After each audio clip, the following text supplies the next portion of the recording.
Assalomu alaykum o'zbegim. Hozirgi obzorimiz Mingdonobod qirda ustidagi kottejlardan bo'lyapti. 6 so'yli kottejimizni yarmi sotilyapti. Почти 3 sotik. Ichlari полностью hamma yo'g'i bo'lgan, faqat fasadi qolgan xolos.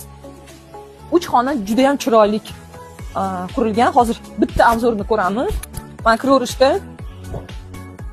xonalar yevropeyskiy stilda qilingan. Remontlari ham chotki. Mana katta hol, gostivoy qilsa bo'ladi. Tak, ikkinchi xonamiz.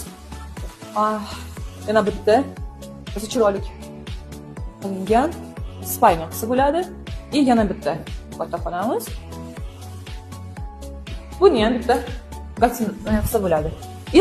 Sanuzilimiz, e'tibor beringlar, keng. Endi ichari fasadi qolgan xolos. Отопление, nima qo'yilgan? Hamma xonalarimiz теплый пол. Двухконтурный котелlar qo'yilgan. Mana bu yerda zеленый zonaga, kechirasiz, zеленый zonaga joy yo'q ekan. Tak, bu yerda yana bitta kladovaya qilsa bo'ladi. Mana bu yerda kotelni, bu tomonlarida yana bitta xonasi, yana bitta hammommi, общий nimami qilsa bo'ladi. Bitta hojatxonasi tashqarida yana bitta. Xullas, bu uyimiz Mingdonobod qirda ustidagi kottejlardan olinyapti obzorimiz. Почти 3 sotik, 55 ming kam bor deyapti.